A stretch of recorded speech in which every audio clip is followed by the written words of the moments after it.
ኪዳነ ምሕረት እናቴ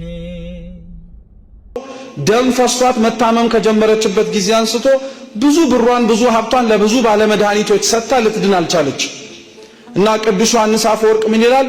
ይቺ ሴት ገንዘቧን ሁሉ ሰጥታ ለባለመድኃኒቶችም አፍስሳ ያልዳነችው ባለመድኃኒቶቹ ማዳን ሳይችሉ ቀርተው አይደለም ይላል። እየሰማችሁ ነው? እና ቅዱስ ዮሐንስ አፈወርቅ ምን ይላል? ይቺ ሴት እንዲህ ሆና እንድትቀጥል የፈለገው በባለመድኃኒቶቹ እጅ ሳይሆን በእግዚአብሔር እጅ እንድትድን እሱ ስለፈቀደ ነው።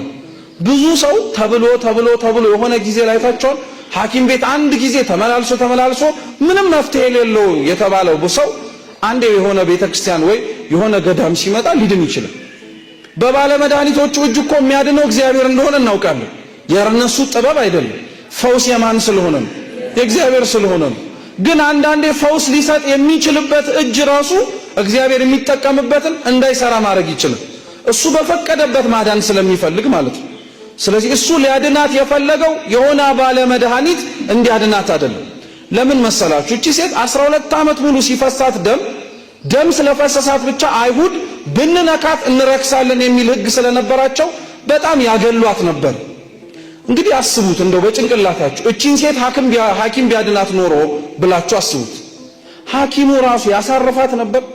12 ዓመት ሙሉ የታመመችበትን በሽታ ፈውሶ እኮ እሷ በሽታውን ብትረሳ እሱ እያስታወሰ እኔ እኮ ነኝ ያዳንኩሽ እያለ ቁም ስቅሏን ያመላልሳት ነበር። እግዚአብሔር አስቡት እያንዳንዳችንን ያዳነንን በሽታ እያስታወሰ እንዲኮ ታማድኛለሁ ቢለን ኖሮ እንሳቀቅ ነበር እኮ። በሐኪም እጅ ሊያድናት አልፈለገም። በቃ ሊያማት በሚችል ሊያወራባት በሚችል ሰራውላት ብሎ ረፍት ሊነሳት በሚችል ሰው ሊያድናት አልፈለገም። ስለዚህ ወደዛ ወደ ታመመው ወደ ኢያኢሮስ ልጅ እየሄደ እግረ መንገዷን ያቺ ሴት የልብሱን ጫፍ ብነካ እድናለሁ ብላ አሰበች። እየተጋፋች ሄደች። እሷም በነፍሷን የፈረደችው እንዳልኳችሁ ይጸየፏታል። ቢነኳት ረከስን ይላሉ። ከወገሩኝም ይጎሩኝ ከመቱኝም ይምቱኝ ብቻ ቀሚሱን ብነካ ምን አረጋለሁ አለች፣ እድናለሁ አለች። ሄዳ ቀሚሱን ነካችው። የደሟ ምንጭ ቀጣለላት። ልብ ብላችሁ ስሙ። ክርስቶስ እቺን ሴት ያዳናት ለማዳን ወጥቶ አይደለም። እቺን ሴት የፈወሳት እሷን ለመፈወስ ብሎ አይደለም። እሱ ለማዳን እየሄደ ያለው ታሟል ተብሎ የተነገረውን የኢያኢሮስን ልጅ እግረ መንገዱን ያያትን አንዲትን ነፍስ ነው ካለፍኩኝ አይቀር አንቺም ዳኝ ብሎ ፈውስ ሰጥቷት ሄደ። እግዚአብሔር እንዲህ አይነት አምላክ የገሌን ጸሎት ለመምጣት ብቻ ነው የመጣው እንጂ አንተን ጸሎት የማይሰማ እንዳይመስል። ከነገሌ ጸሎት ጋር አንተም ትደመጣለህ። እግዚአብሔር እንዲህ አይነት አምላክ ነው። እነንተና ብቻ ስለጠሩት ለነሱ ብቻ ሰርቶ አዝናለሁ አንተም ስላልጠራኸኝ ምንም ላረግ አልችልም በቀጣይ ጊዜ የሚል አምላክ አይደለም። ያቺን ሴት እዛው እሷንም ደሟን አደረቀላትና ፈወሳት። ልክ እሷን ሲፈውሳት ምን ቢፈጠር ጥሩ ነው? ከዛ ከኢያኢሮስ ቤት ሰዎች እየሮጡ መጡና መምህሩን አታድክመው በቃ ልጅቱ ሞታለች አሉ። እየሰማችሁ ነው? ምን አይነት ንግግር ውስጡ ያለው መሰላችሁ?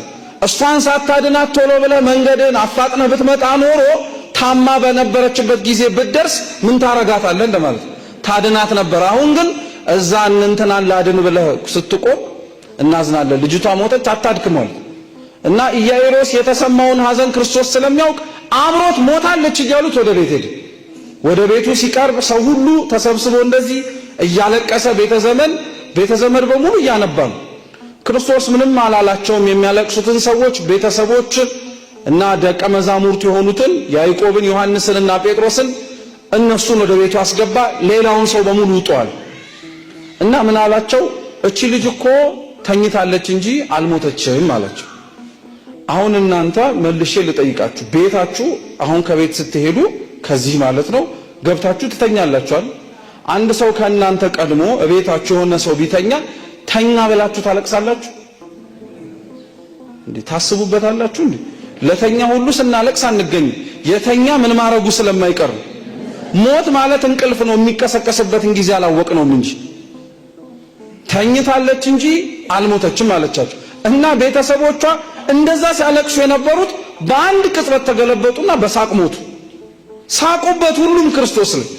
እነሱ ከሚስቁት ጋር አብሮ ከመሳቅ ይልቅ የሞተቿን ያችን ትንሽዬ ልጅ ሊያድን ስለፈለገ ወደ አልጋው አቀረበና ጣሊታ ተነሽ አላት። ወዲያውኑ ያቺ ልጅ ቀጥ ብላ ተነሳች። ጌታ ምን ብሎ ተናገረ? የምትበላውን አምጡላታል። ያስነሳት በምትሃት ሳይሆን በእውነት እንደሆነ እንዲታወቅ ነው። ይሄንን ማጽኛ ሌላ ነገር ልንገራችሁ። ክርስቶስ በጉባኤ ለትንሣኤ ማለት ነው ለደቀ መዛሙርቱ ተገልጦ የታያቸው 3 ጊዜ ነው። ስንት ጊዜ በሉ እንጂ? የመጀመሪያው ትንሣኤ ነው። ሁለተኛው ዳግም ትንሣኤ ነው። ሶስተኛው በጥብርያዶስ ባህር ዳርቻ ለደቀ መዛሙርቱ አሳ ሲያጠምዱ ታይቷቸዋል። እና ታሪኩን ብቻ ለማሳጠር አሳ ያጠምዱት የነበሩትን ደቀ መዛሙርቱን እርሱ ጌታ እንደሆነ አውቀው ሲመጡ ከወጡበት ከባህር ዳርቻ በቅርብ ርቀት ላይ ምግብ ተዘጋጅቶ ነበር እና ክርስቶስ አብሯቸው በልቷል። ምን አርጓቸው በልቷል? አብሯቸው የበላው መብላት አስፈልጎት አይደለም፣ የተነሳው በእውነት እንጂ በምትሃት እንዳልሆነ ጠንቅቀው እንዲያውቁት። ያቺንም ልጅ ሲያስነሳት እንዲሁ ለማስመሰል እንዲሁ ምትሃት አድርጎ እንደ አስማት ወይንም ደግሞ ክፉ እንደሆነ እንደ ሰይጣን ስራ ይሄው ተነሳች ብሎ እሱ ሲወጣ እንደምትሞት ለማድረግ ሳይሆን የእውነት እንዳስነሳት እንዲያውቁ የምትበላውን ምን አርጉላታል? አዎ የዚህች ልጅ ታሪክ በነገራችን ላይ የሁላችንም ታሪክ ነው። እንዴት መሰላችሁ? ጣሊታ ትንሽዬ ልጅ ናት። ትንሽዬ ልጅ ናት። ቤቷ ውስጥ ነው የሞተችው። ለክርስቲያኖች ቤታችን ቤተክርስቲያን ነው። ትንሽዬ ማለት ገና ከኛ መካከል በምግባርም በሃይማኖት ሳይጸኑ ገና ክርስትና እምነቱን ሲጀምሩ የሞቱ ሰዎች አሉ። እንዴት አርገው ልትሉ መቼም አትችሉም። አንዳንዶች ባለማወቅ የሞቱ አሉ፣ የሚጠቅም መስሏቸው የማይጠቅመውን ሲያሳድዱ። ሌሎች ግን እኛ የገደልናቸው ይበዛሉ። ሁላችንም በነገራችን ላይ ይህን ልብ ብላችሁ ልትሰሙኝ ይፈልጋሉ። ብዙ ቤተክርስቲያን ውስጥ ማደግ እየቻለ ያላሳደግነው ሰው አለ። እንዴት? ለምሳሌ አንድ ሱሰኛ የሆነ ሰው፣ ጠጪ የሆነ ሰው፣ አጫሽ ቃሚ የሆነ መሬት ዓለም ላይ የሚኖር ሰው ነው ልበላችሁ። መጣ ታሪኩን ለመለወጥ መጀመሪያ የሚያደርገው ነገር ቢኖር ጸበል መጸበል ነው። ጸበል ይጠጣል። ምን ይላል አይደል? እየሰማችሁ ነው? ጸበል ይጠጣል። ምን ይላል? ያንን ታዩታላችሁ። ጎበዝ በርታ ምናምን ማለታችሁ አይቀርም የዛን ጊዜ። ከዛ በኋላ እንዳንተ ስትጸልዩ ሳይ እሱም ደግሞ መዝገበ ጸሎት መቼም ሌላ የሚያውቀው ጸሎት ስለሌለው መዝገበ ጸሎት ከፍቶ መጸለይ ይጀምራል። አንዴ ሁለቴ ስታዩት አይ በርትቷል ማለት ነው ትላላችሁ። 3 4 እያያችሁት ነው። የሆነ ጊዜ ላይ ፈልጋችሁት እሱን ሰውዬ እንዲያግዛችሁ አይቀርታ ጸሎት ላይ ነኝ ብላችሁ እንደምትሉት ድሮስ አዲስ ክርስቲያን ከጳጳስ ይበልጣል እንደማናውቀው። አሁን ጥሎት ሊሄድ እኮ ነው፣ ዝም ብሎ እስኪለምደው እኮ ነው ወረተኛ ብለን አናውቅም። እንዲህ ብለን የገደልነው ስንት ነፍስ አለ። እግዚአብሔር ይቅር ይበለን። ብዙ ነፍስ አጥፍተናል። እንዲያርገን ማደግ እየቻሉ ገና ህፃናት ሆነው ቤተክርስቲያን ውስጥ የገደልናቸው ማለት እንደዚህ ናቸው። መስማት እየፈለጉ ሲመጡ አረ ጉባኤውን አበዛው። መጸለይ ፈልገው ሲመጡ ቦታ አጣህ፣ እዚህ ነው የምትገኘው። መዝሙር ሲያደምጡ እናውቃለን እኮ ከአንድ ከ3 መዝሙር በኋላ 14 ዘፈን እንደምትሰማ እኮ እናውቃለን እያልን የገደልነው ሰው የለም። እንዲህ አይነት ጠባይ ያለብን ሰዎች አሉ። ጣሊታን የገደላት ሞት ሊሆን ይችላል። እኛ የገደልናቸው ሰዎች ግን አሉ እንደዚህ። እነዚህን ሰዎች ክርስቶስ አይገርማችሁም ታዲያ? እኛው ራሳችን ገለናቸው። ቤት የተባለ ቤተክርስቲያን ውስጥ ሞተው ሕይወት የሚሰጥበት ቦታ ላይ እነሱ ሕይወት አጥተው የሚመላለሱ ናቸው። አብዛኞቻችን በነገራችን ላይ በአኗኗራችን እንዳትረሱት የሚገባው ጥቅስ ምን መሰላችሁ? ማንም የቆመ ቢመስለው አብዛኞቻችን ወድቀናል። የቆምን መስሎን ነው እንጂ ቤተክርስቲያን ውስጥ የቆምን መስሎናል እንጂ ተፍገምግመናል። አብዛኞቻችን አኗኗራችን ያንን ስለሚያሳየን እና ተስፋ ቆርጠናል። ራሱ አንዳንዶቻችን ቤተክርስቲያን ውስጥ የተገኘ ነው ሌላ ምንም ልንገኝበት የምንችልበት ቦታ የሚቀበለን አጣን። ብንለው ያኛውን ማለም አስቸገረ። እዚህም መተን ደግሞ ምንም ለውጡን ማየትም አቃተን። ክርስቲያኖች በመንፈሳዊ ሕይወታችሁ እግዚአብሔር ያላችሁን ለውጥ የማያሳያችሁ ትዕቢታችን ስለማይቻል። አሁን የጸለያችሁት ጸሎት አያርገውና ክንፍ ያስወጣ ቢሆን ኖሮ ማን ተቀምጣችሁ እኛን ትሰሙ ነበር? በራችሁ አይደል እንደምትሄዱት? እንዲሁም ሲያልቅ እኮ በረን የምንወጣው እኮ ወዲያው። ክንፍ ቢኖረንም ቀስ እንድንታይ ትዕቢታችን ስለማይቻል ጸጋችን እንዳይታወቅ እግዚአብሔር ከለለው። ስሙ የተመሰገነ ይሁን። እውነት ስለሚያውቀን ነው አመላችንን እንዲሁ ያደረገ። አብዛኞቻችን ግን ይህን ስላልተረዳን ቤት ውስጥ የሞትን ሰዎች አሉ።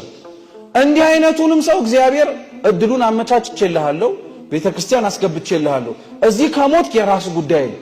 ልክ እንደ ጣሊታ እንደተጠጋው ጣሊታ ተነሽ እንዳለው የሞቱትንም ሰዎች እግዚአብሔር ያስነሳል። ለምን አትሉ? እስኪ ለምን በሉ።